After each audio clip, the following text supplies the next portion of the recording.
Bonjour et bienvenue dans ce nouveau chapitre où on va voir tout simplement la conception du scénario sous une forme de diagramme en arborescence.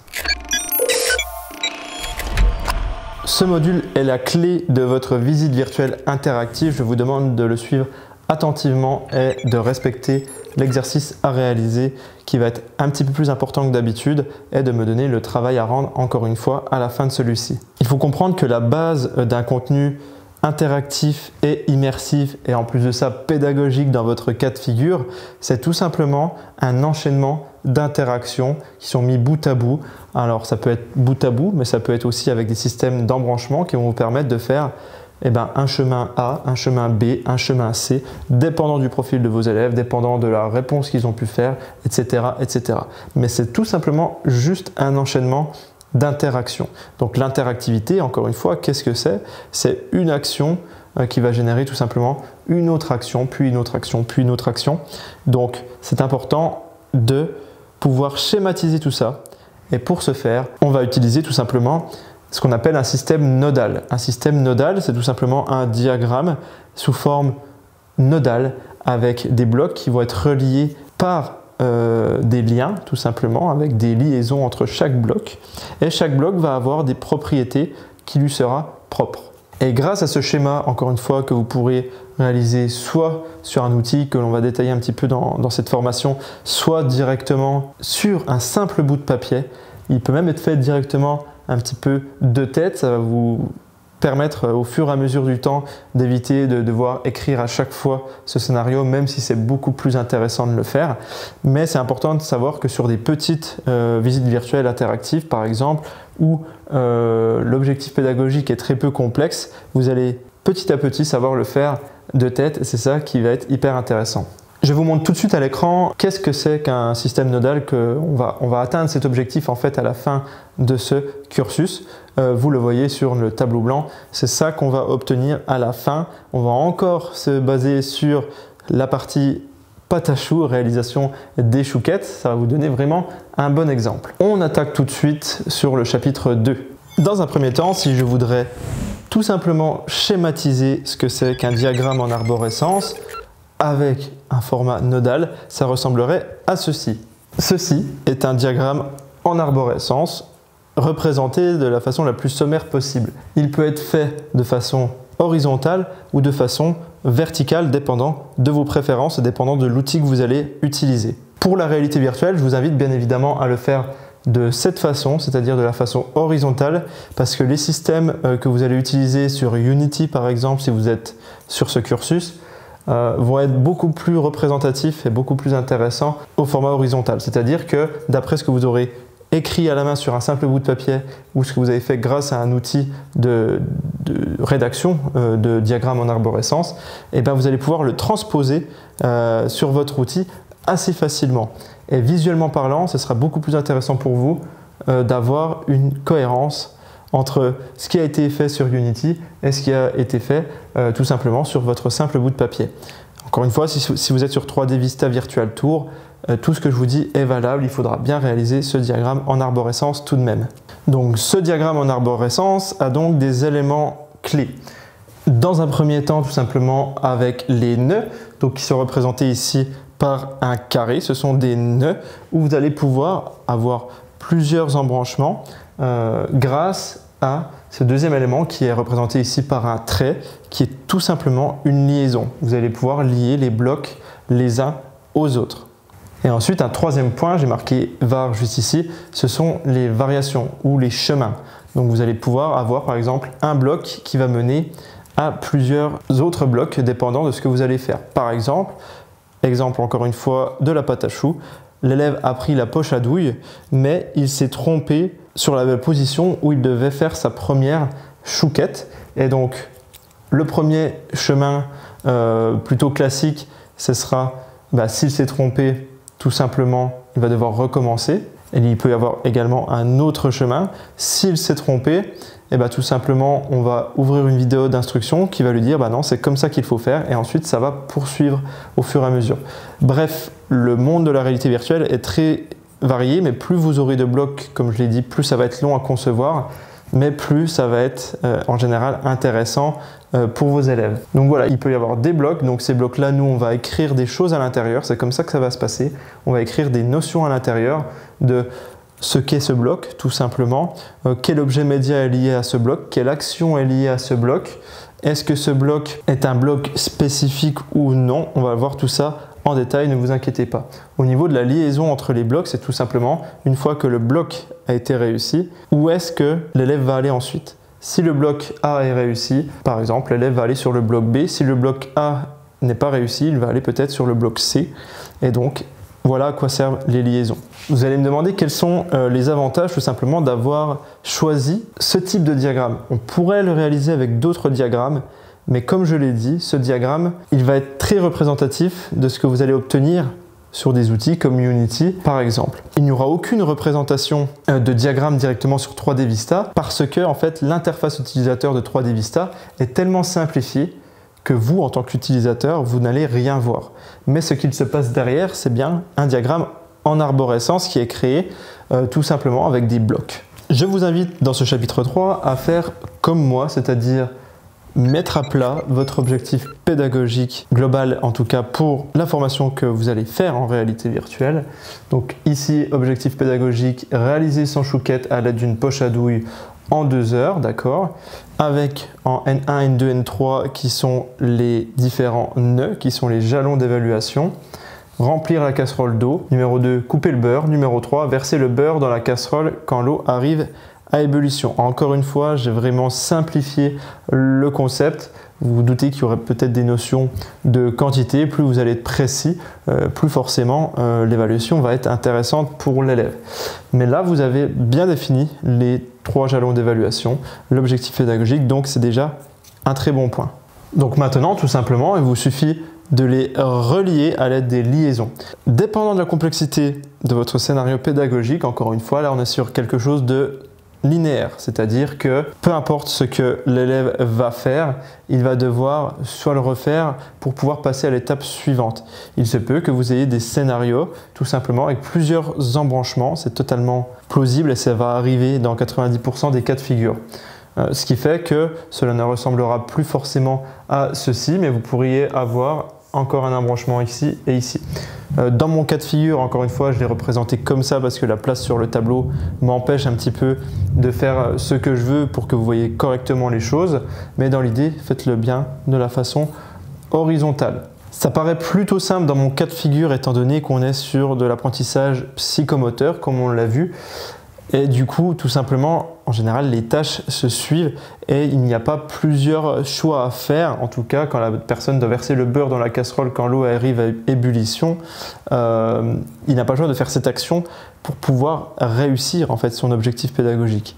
Il se peut que dans des cas un peu plus techniques ou du moins sur des cas un peu plus cognitifs, par exemple, eh ben, tout simplement que si la personne dit cette phrase ou si la personne dit cette phrase avec le casque de réalité virtuelle sur la tête, eh bien peut-être que ça va mener au même résultat, par exemple, ou à des résultats différents, par exemple.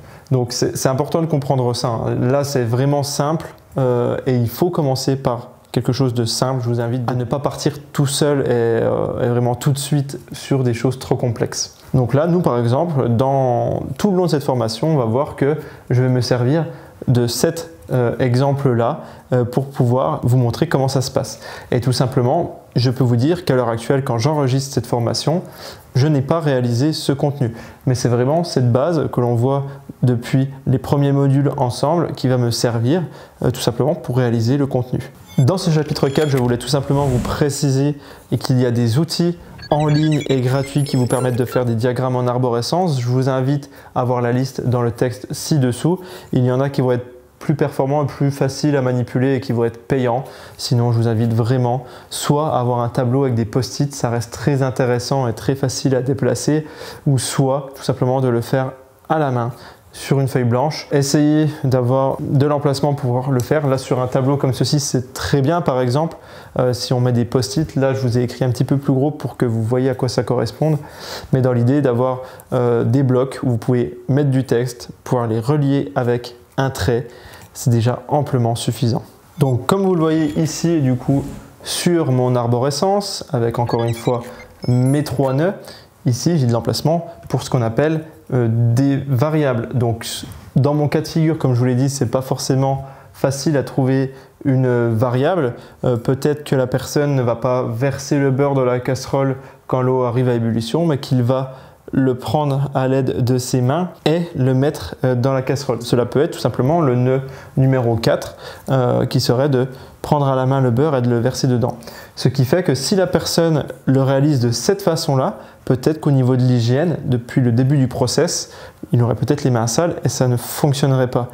Et donc, cette variable serait intéressante par exemple à prendre en compte. On pourrait tout simplement aussi omettre cette variable totalement, c'est-à-dire que la personne avec les mains elle ne pourrait pas prendre le beurre, donc ce ne serait pas la bonne façon, elle ne pourrait pas le retirer par exemple de la planche où la personne a coupé le beurre et du coup le problème serait réglé. En revanche, la personne pourrait bien prendre la planche, on verrait qu'il y a des accroches au niveau de la planche pour pouvoir verser le beurre tout simplement dans la casserole.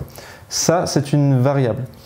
Et c'est très important de comprendre qu'il peut y en avoir beaucoup, que vos embranchements peuvent être divers et variés et que vous pouvez très vite vous perdre. Donc je vous invite à faire cet exercice et à me le rendre à la fin de ce module. Il faut comprendre que chaque jalon est une évaluation. Comme je l'ai dit, soit une évaluation formative ou sommative quand c'est une évaluation qui se trouve à la fin. Alors il faut comprendre que des fois vous allez partir vraiment beaucoup trop large et beaucoup trop vaste dès le début, que vous allez vous rendre compte que vous allez tomber face à des murs techniques très complexes. Moi je vous invite à simplifier au maximum, c'est-à-dire que si vous êtes dans la formation sur Unity, essayez de se limiter pour le moment à de simples manipulations de glisser-déposer ou des simples manipulations de prendre un objet et de le placer à un autre endroit. Si vous êtes sur 3D Vista, je vous invite tout simplement à faire que quand la personne clique sur l'élément, il se déplace automatiquement et arrive direct par exemple dans la casserole. Il faut comprendre que la différence entre 3D Vista et Unity, vous l'avez vu déjà dans les chapitres précédents et je vous invite à vous renseigner sur les deux outils, mais il faut quand même comprendre que 3D Vista est quand même beaucoup moins optimisé pour de la manipulation d'objets, voire pas du tout optimisé pour ça. Donc il va falloir feinter le système et trouver des solutions vraiment de votre côté pour le faire. On va prendre l'exemple tout simplement du beurre, encore une fois, qui est coupé sur une planche à découper et qu'il faut verser dans l'eau. Sur 3D Vista, il n'y a pas de notion de manipulation. Vous ne pouvez pas prendre les objets et les déplacer vers un autre endroit, pour le moment en tout cas. Donc vous devez tout simplement faire que la personne puisse cliquer sur le beurre et quand la personne clique sur le beurre, l'interactivité qui va se passer, c'est que la personne va être sur un nouveau panorama où on voit le beurre qui est dans l'eau. On pourra intégrer une petite vidéo qui montre que l'eau est en train de bouillir, mais tout simplement, il n'y aura pas cette notion de manipulation et encore moins de 6 degrés de mouvement, vous l'aurez compris. Sur Unity, la grosse différence, c'est que tout simplement, vous avez accès à tellement de paramètres sur Unity, même sans code, du coup, comme vous l'aurez compris, nos formations sont en no code, donc vous n'avez pas besoin d'être un programmeur pour pouvoir vous en servir. Mais vous pourrez facilement concevoir tout l'environnement en 3D et faire que la personne puisse prendre la planche avec le beurre qui est dessus et faire que le beurre puisse tout simplement se verser dans la casserole. Et là, ça devient vraiment intéressant en termes de manipulation, en termes de compétences pratiques vraiment avec des mouvements. Mais tout ça pour vous dire que, encore une fois, quand vous allez tomber face à des murs, vous allez devoir retravailler votre système nodal qui est la base de tout, hein, en mode écrit ou en mode numérique, mais gardez-le tout le temps, faites des modifications au fur et à mesure du temps. Quand vous allez post-produire et que vous allez vraiment faire votre visite virtuelle interactive sur Unity ou 3D Vista, vous allez vous rendre compte que certaines choses ne vont pas forcément fonctionner et donc il va falloir revenir sur ce scénario en système nodal, faire les modifications et repartir ensuite sur votre phase de traitement. En conclusion, un système nodal, tout simplement, qu'est-ce que c'est? Eh bien, ça ressemble à ceci. Donc, ce sont des blocs qui sont reliés par des liaisons. Il peut y avoir des variations qui vous permettent de faire divers embranchements. N'oubliez pas d'écrire votre objectif pédagogique qui soit clair, concis et qui respecte la règle SMART. Et n'oubliez pas que vos jalons d'évaluation doivent être aussi clairs, doivent être plutôt simples à comprendre au premier coup d'œil et ne pas avoir trop d'informations. On va voir que dans les chapitres suivants, ces blocs, on va les écrire un petit peu mieux que ça déjà et on va tout simplement les enrichir pour pouvoir savoir quel objet média va être lié à ce bloc, quelle action il va falloir faire pour valider ce bloc. et tous les éléments en fait qui sont nécessaires à connaître avant même de commencer quoi que ce soit. C'est hyper important de comprendre vraiment que ce diagramme en arborescence, c'est la clé de tout, c'est la clé de votre chiffrage, c'est la clé de votre présentation face à votre donneur d'ordre ou votre client, c'est la clé de la préparation à l'enregistrement des objets médias qui vous manqueraient, par exemple des vidéos 360, des photos 360. C'est la clé également tout simplement de votre intégration sur 3D Vista ou sur Unity. C'est la clé de votre hiérarchisation de dossiers pour les objets médias qui vont être liés à tout ça. Bref, vous l'aurez compris, ce diagramme en arborescence est la clé de tout. Je vous remercie d'avoir suivi ce chapitre dans son intégralité. On se retrouve juste en dessous pour lire le petit texte. N'hésitez pas à poser vos questions encore une fois dans la petite barre de chat que vous avez en dessous de votre module. Faites votre exercice pratique le plus consciencieusement possible. C'est très important à ce niveau-là de la formation. On rentre vraiment dans le vif du sujet. Si vous passez du temps sur ceci, vous allez gagner extrêmement de temps pour la suite. Je vous remercie d'avoir suivi ce chapitre en intégralité. Maintenant, pour ceux qui sont sur un parcours professionnalisant, je vous invite à réaliser votre exercice pratique. Si vous le souhaitez, vous aurez le corrigé type qui apparaîtra juste après dans votre séquence. Pour ceux qui sont dans un cursus certifiant, je vous invite à réaliser votre exercice pratique, à le rendre dans votre cloud totalement privé et je vous fournirai bien évidemment votre corrigé individualisé. Je vous remercie et à plus tard.